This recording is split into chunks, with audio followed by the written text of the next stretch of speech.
Alright, welcome back to Goblin Slayer Anime Review, episode number 12. We're here discussing the 21st episode of the series,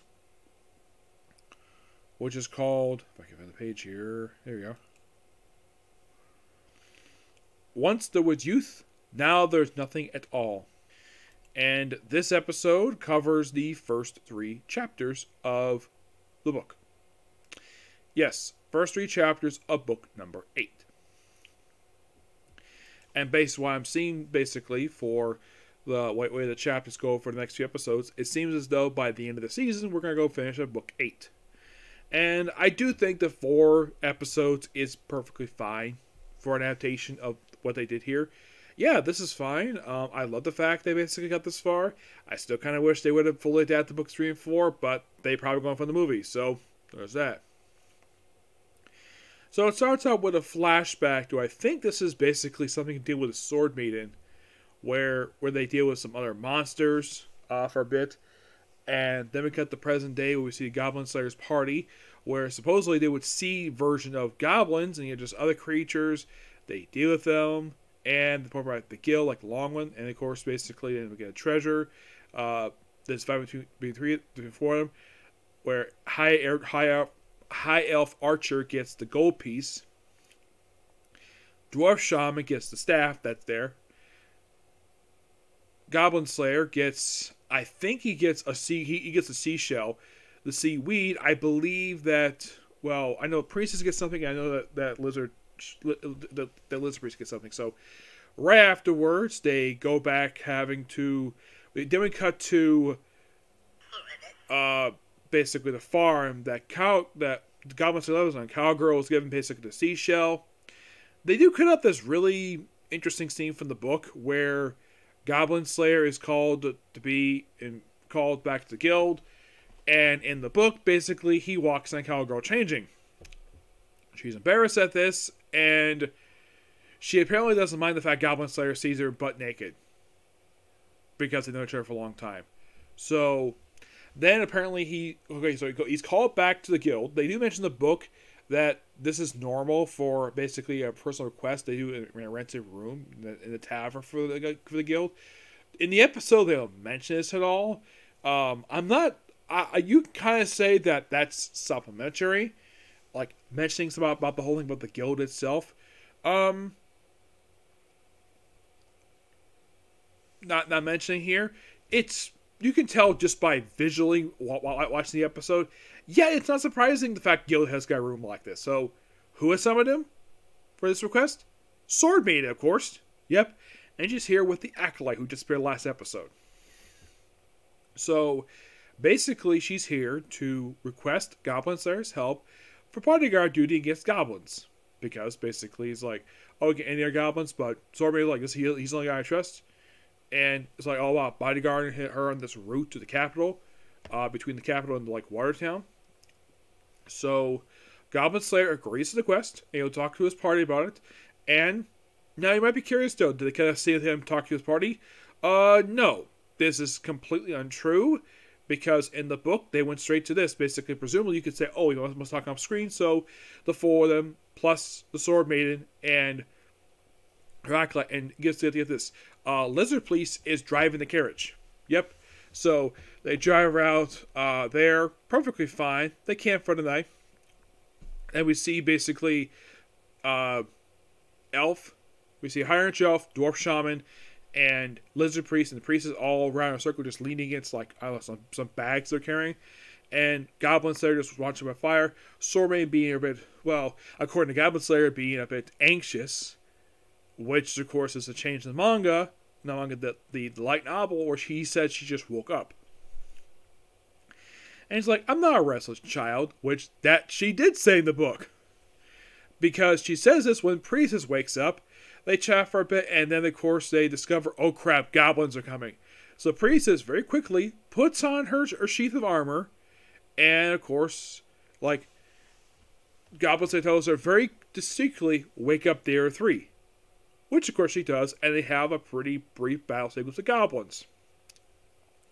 They even end up beating some of them basically. And of course, they mentioned that there's a possibility that this group was like a wandering tribe of goblins, which of course they see that by this slow bone footmark on their backs. Presumably that's the reason why they're wanderers. And then after they're all defeated in the episode, we even have this really cool sequence. Before this, we have a really cool sequence where Lizard Priest summons a bunch of lizard skeletons to beat them.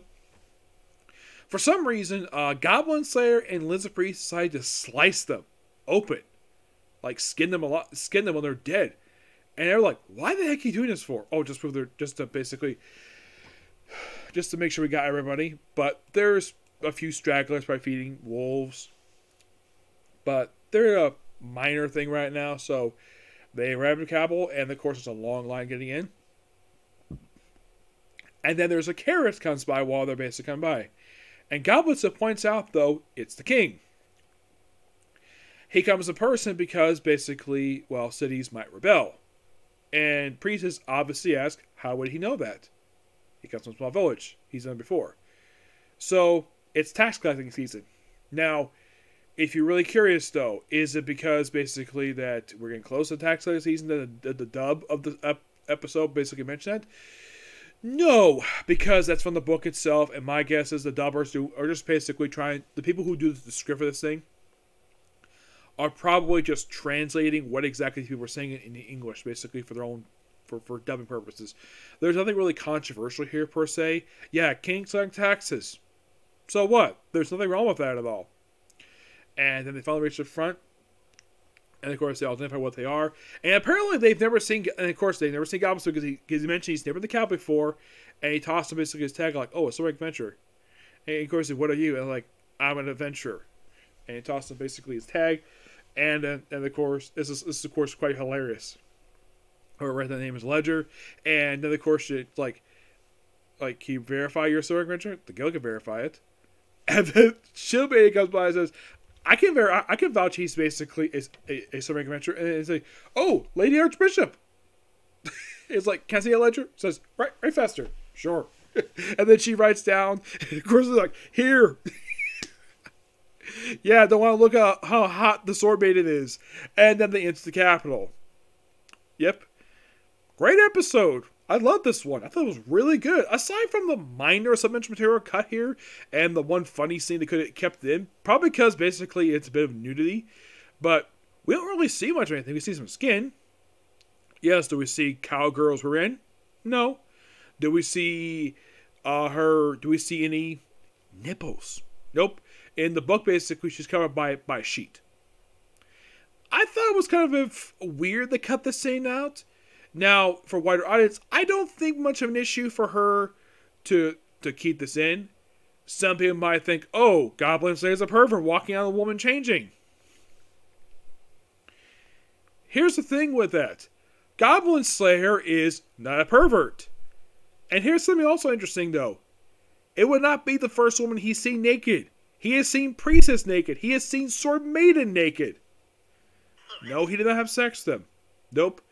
So, from my point of view, this would not have been an issue to keep in here. But for some reason, they had to cut it. I don't know why. That's studio for you. That's not Crunchyroll's fault. That's the studio's fault for cutting that scene. But aside from that one scene they cut, it's a pretty faithful adaptation of the 3 chapters. Now, like I mentioned before, the reason why they went through 3 chapters in an episode compared to 2 is because the first 2 are really, really short. Like, I managed to breeze through these chapters pretty quickly. Like, I was kind of, like, it's been a while since I read this book, because I read this book once already. So, I was kind of surprised, like, oh, there are 3 chapters. Like, okay. Now, I have not read this book in, like, a couple years. So, when I reread it, like, oh, the chapters 1 and 2 are really short. Okay. And chapter 3 is pretty regular length. Okay, fine. Yep, and in case you're curious, though, is the end of chapter 3, is that also was that also the thing we saw at the end of the episode? Excuse me. The answer is yes. 100% true.